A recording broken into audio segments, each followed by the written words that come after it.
J'appelle l'orateur suivant. Donc, Monsieur Benoît Professeur Vivien, SAMU de Paris. Benoît Vivien, oui, du SAMU de Paris.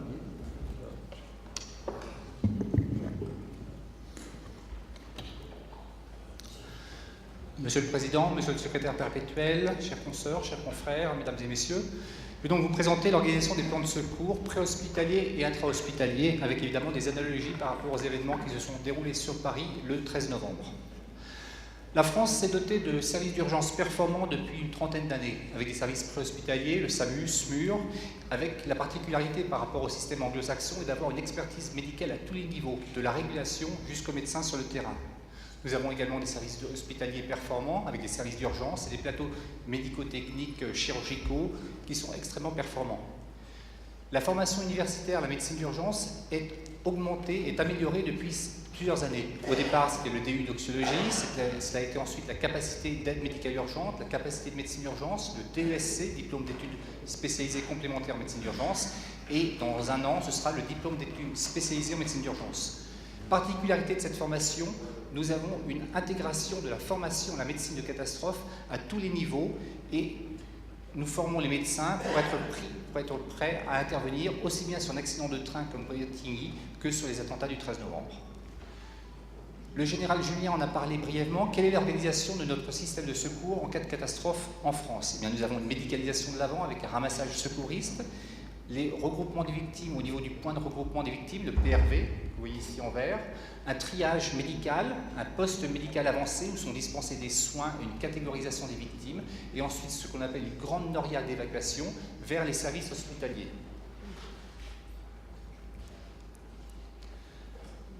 En France, nous avons malheureusement une expérience sur la prise en charge des attentats, des victimes d'attentats terroristes avec les années 95-96. Mais nous avions eu sur quelques attentats finalement peu de victimes, 238 victimes, peu de décès, 3%, c'est-à-dire 8 patients, peu d'urgence absolue, 15%, beaucoup d'urgence relative, 49%, et environ un tiers d'impliqués. Suite à ces attentats, nous avons dû mettre en place une adaptation à la fois du plan rouge, créer le plan blanc et créer également les CUMP, les cellules d'urgence médico-psychologique. La stratégie de prise en charge de multiples victimes lors d'événements, que ce soit une catastrophe, un attentat ou un autre événement, eh bien, c'est une particularité française, là encore, avec la prise en charge par des médecins à tous les stades de la prise en charge. Donc, nous avons un événement ici, avec l'intervention d'une équipe médicale, SMUR, réanimation et triage des patients.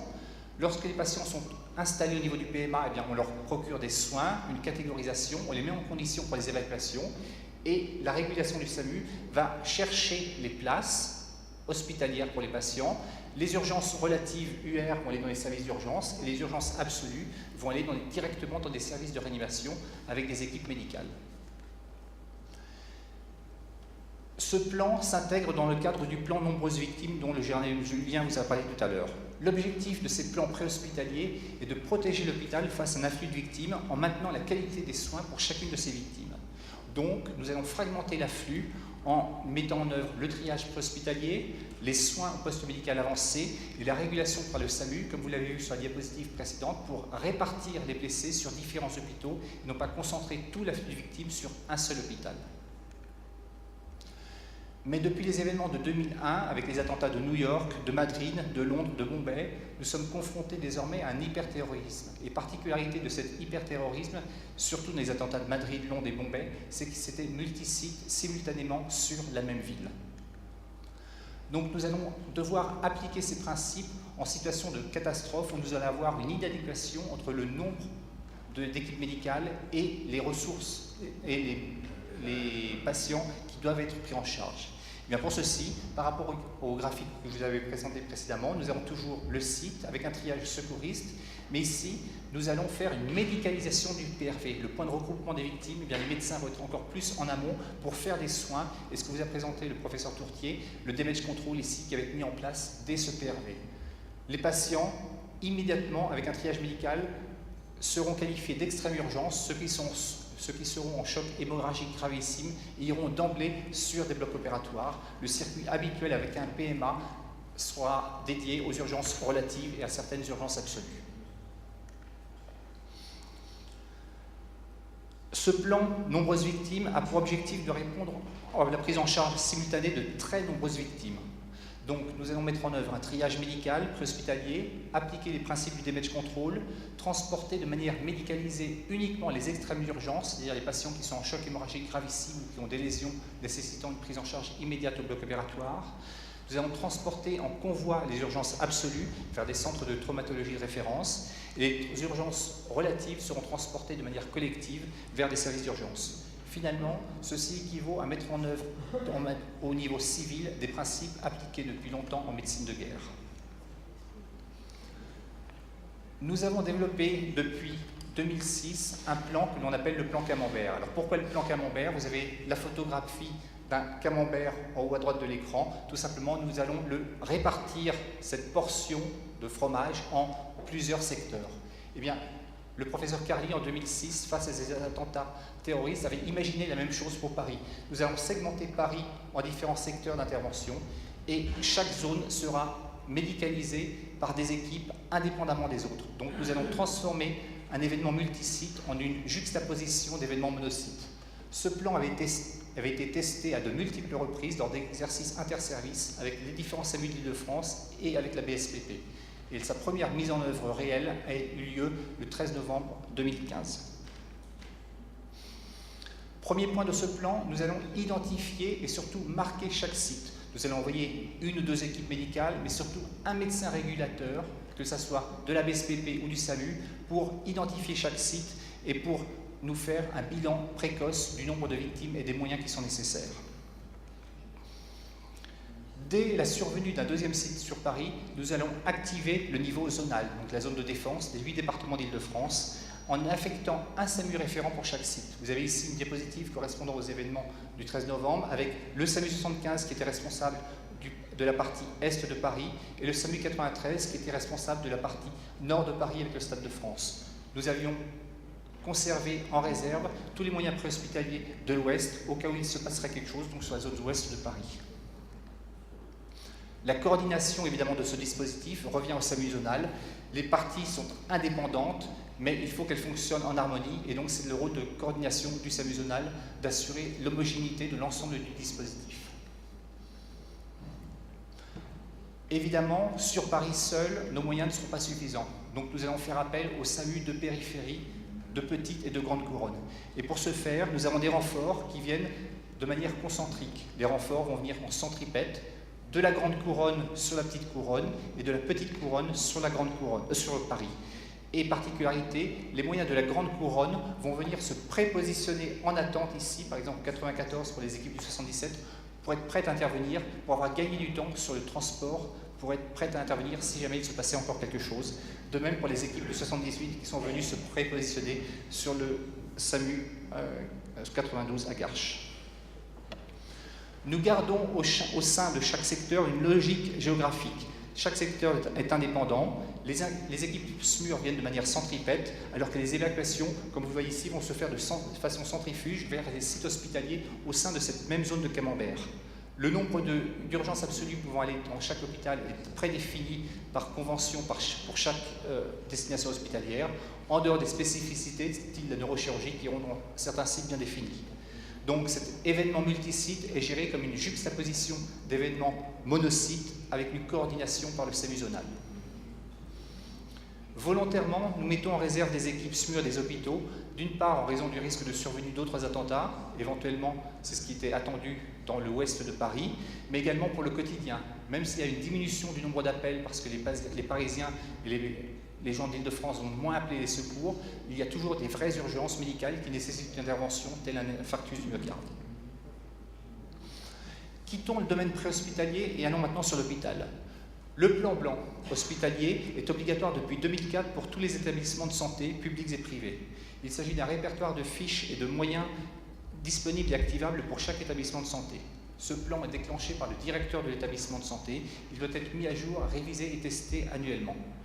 Ce plan prévoit une réorganisation de l'établissement de santé pour faire face à ce qu'on appelle une situation sanitaire exceptionnelle, les SSE.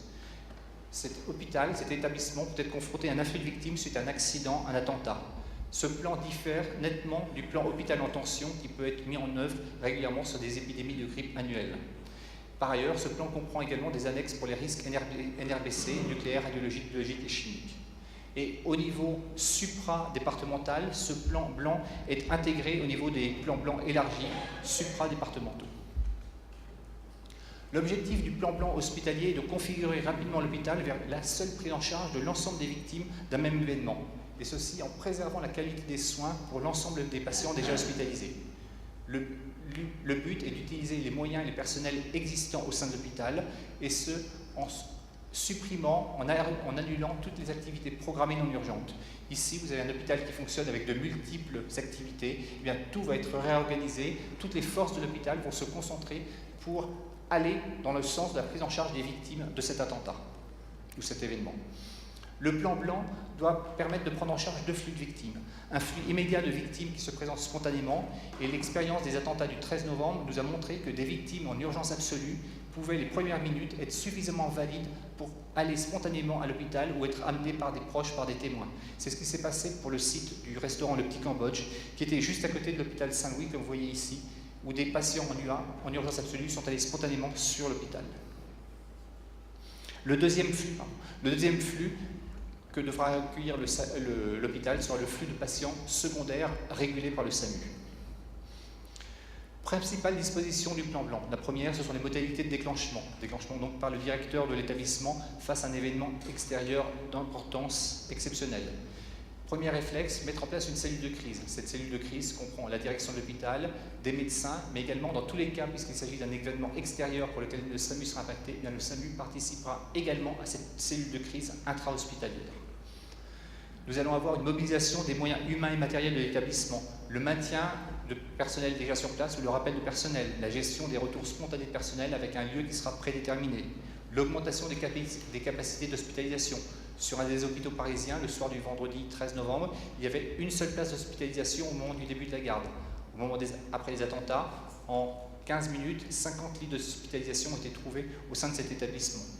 Il y a des fonctions économiques et logistiques, le matériel médical, les fluides, les médicaments, les produits sanguins, le standard téléphonique qui devra monter en puissance, de même la blanchisserie, l'alimentation, et puis tout simplement les crèches pour les personnels qui auront des enfants qui seront restés sur l'hôpital. Tout cela, ça fait partie du plan blanc.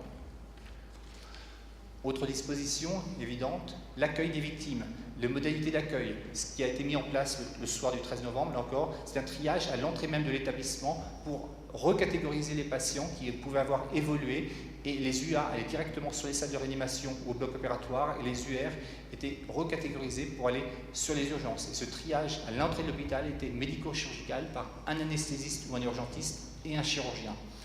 Une procédure d'identification des victimes. Les victimes inconscientes sans identité devront être numérotées à l'aide d'un système, par exemple le système Sinus, et les orientations spécifiques. Les extrêmes urgences sont directement au bloc opératoire, les UA dans les salles de réveil, puis les salles de réanimation, et les UR dans les services des urgences.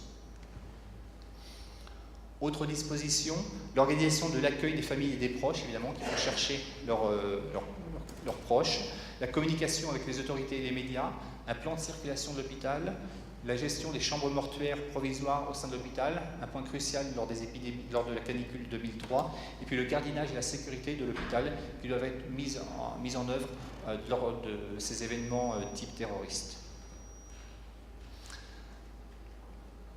Dernière disposition, les modalités de levée du plan blanc. Quand est-ce que l'on arrête le plan blanc et comment est-ce que l'on va pouvoir revenir à une activité normale. Tous les patients programmés qui ont été annulés, tout ce qui a été mis en œuvre pour cet événement, eh bien, il va falloir l'annuler progressivement et revenir à une situation normale, reprogrammer tout ce qui a été reporté et ainsi de suite, revenir à une activité normale du quotidien pour cet hôpital. Évidemment, un bilan final sera réalisé à l'issue du déclenchement de ce plan blanc. Alors, quelques mots sur le déclenchement du plan blanc de la PHP dans son ensemble, du 13 au 16 novembre 2015, donc déclenché à H1 par le directeur général de l'assistance publique, Martin Hirsch. C'est le premier déclenchement dans l'histoire de l'assistance publique. Et le plan a été maintenu jusqu'au lundi matin. Le bilan pour l'assistance publique, 302 victimes hospitalisées, 76 en urgence absolue, 226 en urgence relative. Particularité, 25% des patients se sont concentrés sur les deux seuls hôpitaux, Saint-Louis et Saint-Antoine, c'est-à-dire les urgences, les hôpitaux de proximité de lieux de sites de fusillade. 155 interventions chirurgicales ont été réalisées dans les 24 premières heures et seulement 5 transports secondaires. Les transports secondaires, c'est-à-dire des patients qui étaient dans un hôpital mais qui ne pouvaient pas bénéficier de soins, en particulier chirurgicaux, qui n'existaient pas dans cet hôpital, qui ont dû être transportés secondairement. Et ces patients n'étaient pas les patients qui ont été régulés par le SAMU, c'était des patients qui s'étaient présentés spontanément, essentiellement des patients qui s'étaient présentés à Saint-Louis, où il n'y a pas de chirurgie orthopédique, qu'on a dû transporter avec moins d'urgence évidemment le lendemain sur des hôpitaux dotés de services d'orthopédie. La mortalité hospitalière exceptionnelle lors de ces événements, qui n'est que de 1,7% à J7, donc une très faible mortalité hospitalière. Le niveau de saturation de l'ensemble du système hospitalier n'a pas été atteint lors de ces événements. Les particularités également, nous avons sur Paris des hôpitaux militaires qui ont participé largement à ce dispositif, qui ne font pas partie du plan blanc, mais qui ont pris en charge 52 victimes, 18 urgences absolues, 34 urgences relatives, avec 34 interventions chirurgicales en moins de 24 heures. Les hôpitaux et les cliniques privées d'Île-de-France ont été maintenus en réserve et n'ont pas été sollicités. Je vous l'ai dit, le niveau de saturation n'a pas été atteint pour l'assistance publique. C'était une décision de les maintenir en réserve a posteriori justifiée, puisque d'autres sites d'attentats étaient prévus. On en a parlé, la Gare du Nord et la Défense. Évidemment, un certain sentiment de frustration pour certains établissements qui s'étaient préparés, qui n'ont pas été sollicités, mais il faut être prêt à la menace, on ne sait pas ce qui nous attend. Le matin, du 13 novembre, nous avions réalisé un exercice conjointement avec les SAMU d'Île-de-France et la BSPP, et nous avions prévu dans ce scénario 13 sites d'attentats. Nous en avons eu 6 le soir même. En conclusion, donc, les attentats du 13 novembre 2016 ont permis au système public préhospitalier et hospitalier, à la fois civil et militaire, de prouver son efficacité. Le plan Novi, nombreuses victimes, le plan Camembert et le plan blanc de l'AP-HP ont permis de prendre en charge l'ensemble des victimes sans saturer les différents acteurs. Et cette capacité de résilience doit rester la preuve de notre force face aux attaques terroristes. Je vous remercie de votre attention.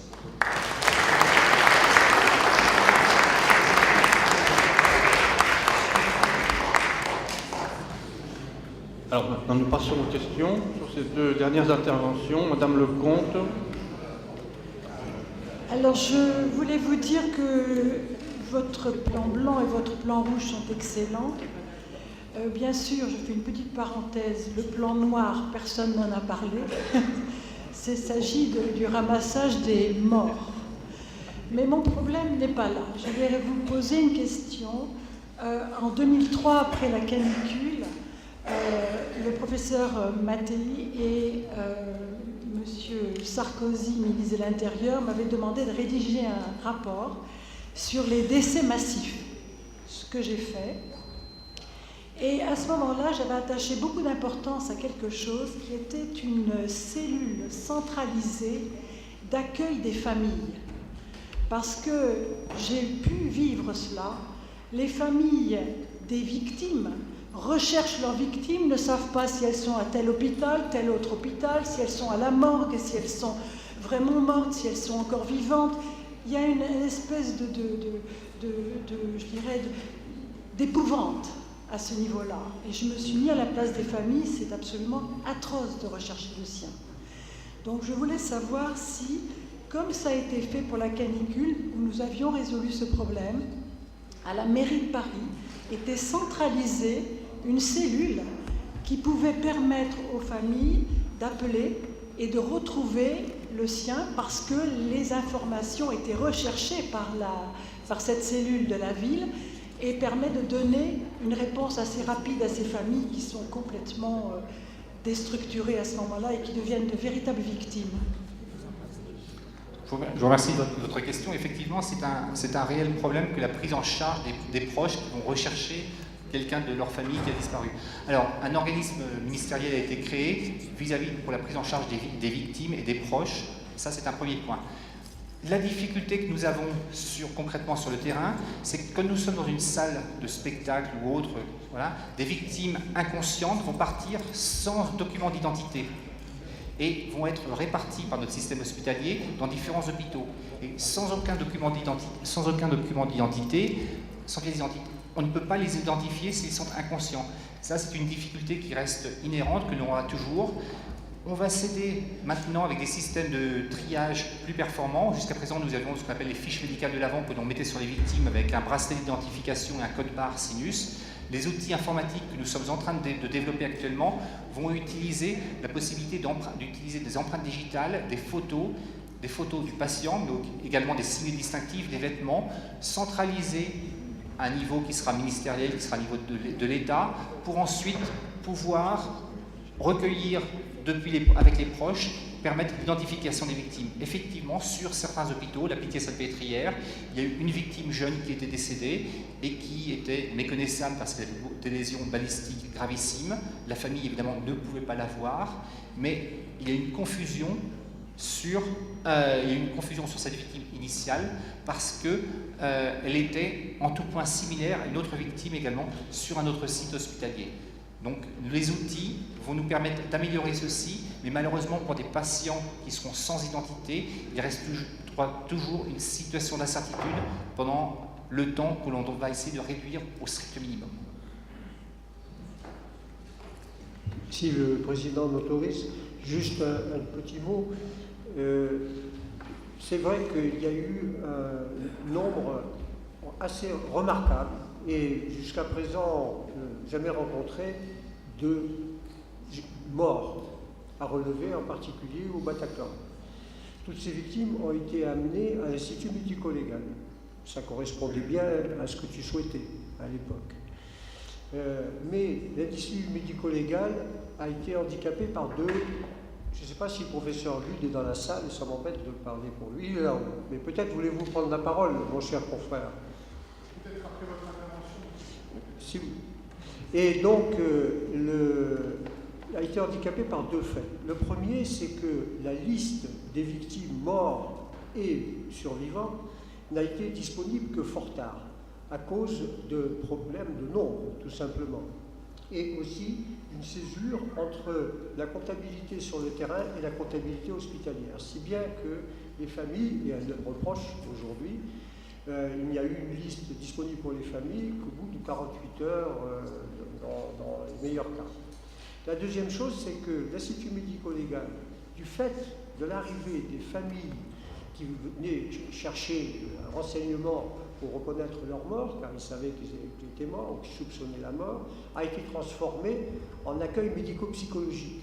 C'est-à-dire qu'autour de l'Institut médico-légal, eh bien, s'est développée une cellule d'aide médico-psychologique improvisée, si je puis dire, organisée, voilà. Et donc, c'était quand même les deux caractéristiques de cette intervention, de ces interventions du 13 novembre. Mais monsieur Lude, vous voulez prendre la parole. Je ne vous avais pas vu dans la mezzanine, et donc... Oui. Monsieur le Président, puis-je intervenir? Oui, donc pour répondre au professeur Lecomte, effectivement, il y a la SIAV qui est cette cellule qui donne les renseignements. Parlez bien devant le micro. Oui, il y a la SIAV qui est donc cette cellule ministérielle qui a pris en charge ces renseignements, mais qui était effectivement opérationnelle à partir du dimanche matin, donc du 15. Donc le problème toujours du samedi et de ce que vous avez soulevé. Pour l'accueil médico-psychologique, là également, au départ, c'était la sécurité civile, puis les CUMP ont été là, à l'entrée de l'Institut, sur l'ensemble, pour accueillir les familles. Je pense qu'effectivement, les difficultés, vous l'avez bien souligné, c'est le relevage qui s'est fait pendant toute la nuit, les corps venant à l'Institut que le samedi à partir de 6 heures, et ensuite le problème des listes, dans la mesure où nous avions une liste des personnes que nous recevions, des défunts que nous recevions, et donc il y avait parfois une différence encore à ce moment-là avec les listes établies par les personnes sur place. Merci beaucoup. Alors, Madame Lecomte. Je peux simplement répondre, c'est pour cela que la question que j'ai posée tout à l'heure était de bien indiquer que ce centre de cette cellule, si vous voulez, doit être en dehors des hôpitaux et en dehors de l'Institut ou de toute autre morgue. Je veux dire, c'est quelque chose d'opérationnel qui doit être centralisé, soit dans la ville, soit dans un ministère, etc., de façon à éviter justement cet afflux de gens partout, à la fois dans les hôpitaux, à la recherche des leurs. Si vous voulez bien, la cellule est à l'école militaire. Merci. Jacques Hureau. Merci, Monsieur le Président. C'est une question technique qui est tout à fait différente. Qu'en est-il actuellement de l'utilisation de la combinaison pressurisée dans le contrôle d'une hémorragie qui ne relève pas du garrot? Alors en fait, effectivement, il y a quelques années, le pantalon anti-choc était utilisé dans son compartiment inférieur et dans son compartiment abdominal. Ce qu'il reste de cette utilisation, c'est finalement le compartiment abdominal, avec la participation à limiter l'hémorragie sur un bassin qui saigne par exemple. Mais ce compartiment abdominal du pantalon anti-choc a été récemment concurrencé tout simplement par des ceintures d'immobilisation qui ont fait leur preuve d'une même efficacité, avec probablement moins d'effets secondaires, notamment au niveau de l'altération de la mécanique respiratoire. Aussi, la place du pantalon anti-choc est-elle de plus en plus limitée dans la réanimation préhospitalière du choc hémorragique. Merci. Yves Juillet. Oui, c'est une question pour le médecin-chef Tourtier. Alors, vous avez parlé de l'hypotension contrôlée. C'est une notion qui nous semble très importante. Pourriez-vous nous donner plus de détails, premièrement, sur le niveau de cette hypotension et la durée possible de cette hypotension? Et deuxièmement, pour quelles raisons physiopathologiques, vous l'avez évoqué, mais pourriez-vous rentrer dans un peu plus de détails, un remplissage supplémentaire a un effet délétère, en particulier dans le cas particulier de victimes qui sont plutôt des gens jeunes et en bonne santé antérieure? Alors en fait, l'hypotension permissive sur une victime hémorragique, ça va être finalement la tension qui permet de garder un certain état de conscience. Et généralement, c'est une PAM à 60 mm de mercure qui permet cela. Il y a un cas particulier que j'exclus de la réponse que je vous apporte, qui est celui du traumatisé crânien, qui relève d'autres mécanismes, pas perte de régulation des débits sanguins cérébraux. Restons sur le champ du choc hémorragique classique. On va réaliser un objectif de PAM à 60 mm de mercure, ou bien la pression artérielle moyenne qui permet de maintenir un certain état de conscience, par un remplissage vasculaire modéré, en étant très schématique. Au-delà d'1 litre de sérum physiologique pour un adulte, on va faire appel à l'adjonction d'une amine, la noradrénaline au pouce-sangle électrique, pour titrer cette dernière et obtenir notre objectif hémodynamique. Pourquoi c'est important de rester dans cette hypotension permissive?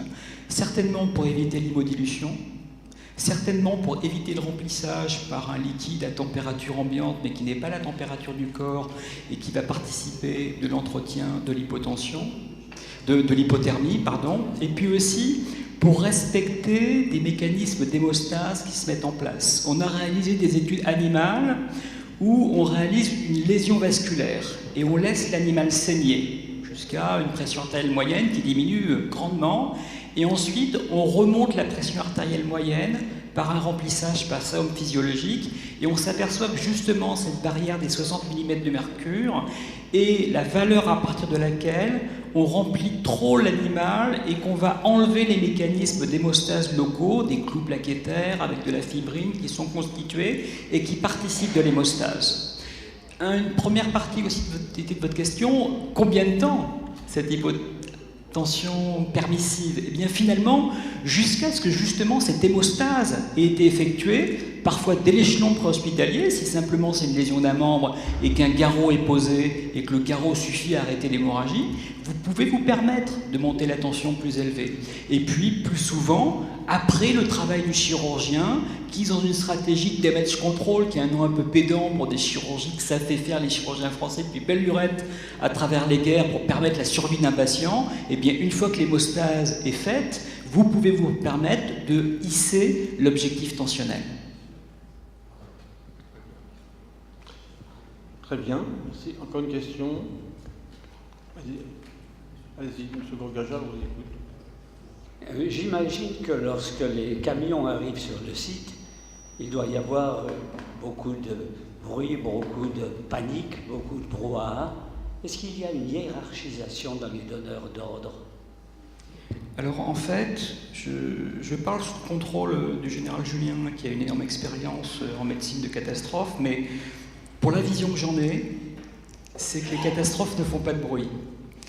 contrairement à ce qu'on peut croire, l'affolement des gens est relativement rare. Ils sont dans un tel état dissociatif, tellement marqués par ce qui est survenu, tellement impactés, qu'ils se laissent relativement guider. Et que la panique est peu présente dès lors que justement on est capable de pacifier la foule en donnant des ordres bien particuliers. Et pour ce qui est, monsieur, de la chaîne d'organisation des passages des ordres, eh bien en fait il y a un commandant des opérations de secours qui est un pompier de Paris. À côté de lui, il a quelqu'un qui s'occupe par exemple du feu et quelqu'un qui s'occupe de l'aspect médical, qui est le directeur des secours médicaux, qui va travailler avec les forces médicales de la VSPP, avec les forces médicales du SAMU, qui ont un rôle essentiel à travers la régulation des places hospitalières pour essayer de faire au mieux, mais il y a une chaîne de commandement qui est bien établie. Eh bien, merci beaucoup. Donc, je passe la parole au général Bien, qui va conclure cette séance.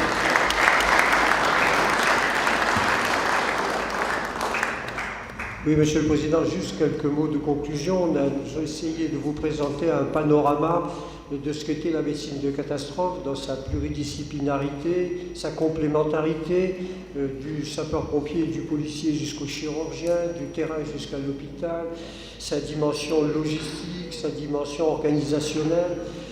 C'est vraiment un champ pour lequel il reste encore beaucoup de choses à découvrir et pour lequel nous souhaitons encore faire beaucoup de progrès. On est toujours surpris par le premier tremblement de terre, la première grosse inondation, mais il ne faut pas être surpris. Il faut se préparer du mieux possible.